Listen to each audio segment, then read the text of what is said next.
कई बार हमारे जीवन में वैसा नहीं होता जैसा हम चाहते हैं।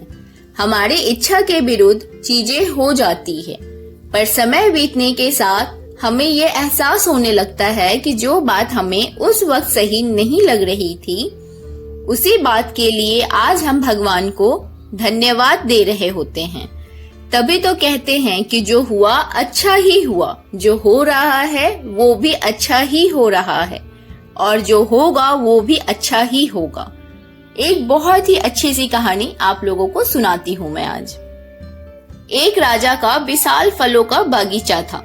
उसमें तरह तरह के फल लगे हुए थे और उस बगीचे की देखभाल किसान और उसका परिवार किया करता था। किसान उस बगीचे से तैयार और मीठे फल रोज शाम को राजा के लिए ले जाता। एक दिन किसान ने बगीचे में आकर देखा कि नारियल, अमरूद, सेब, अंगूर, केला, बेर सब पके हुए थे। किसान सोचने लगा कि कौन से फल आज राजा के लिए लेकर जाऊं। ना जाने उसके मन में क्या आया। उसने अंगूर की टोकरी भरी और राजा के लिए लेकर महल की ओर चल दिया। रास्ते भर सोचता जा रहा था, केवल अंगूर लिए 2-4 सेब, नारियल, अमरूद ही डाल लेता, अलग अलग फल देखकर राजा कितना खुश हो जाता।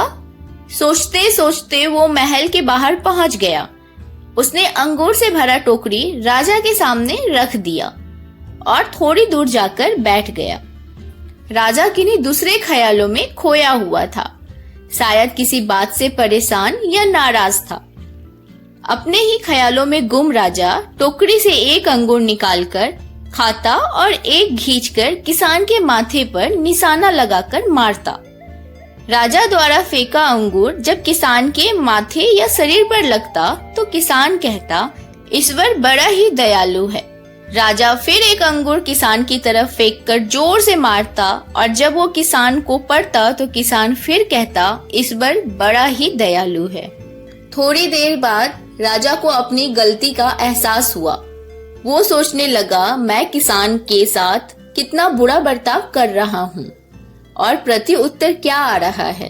राजा ने किसान से पूछा, मैं बार बार अंगूर फेंककर तुम पर मार रहा हूँ और तुम्हें लग भी रहे हैं, फिर भी तुम कह रहे हो ईश्वर बड़ा ही दयालु है।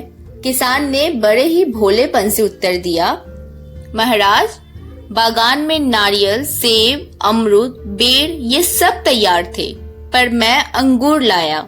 मैं वो सारे फल भी ला सकता था, पर ईश्वर की कृपा से ही मुझे ये भान हुआ कि मुझे अंगूर ही ले जाने चाहिए। मैं ईश्वर का धन्यवाद देता हूँ, क्योंकि आज मैं दूसरे फल लेकर आता और इसी तरह आप मुझे जोर से मारते तो मेरा क्या हाल होता। सच में महाराज, ईश्वर बड़ा ही दयालु है। दोस्तों, यदि जीवन में किसी मोड़ पर सही या आपके हिसाब से घटित ना हो तो धैर्य रखिए, क्योंकि समय अपने राज समय आने के साथ ही खोलता है और उस समय हमारे मुंह से यही निकलता है कि जो हुआ अच्छा ही हुआ।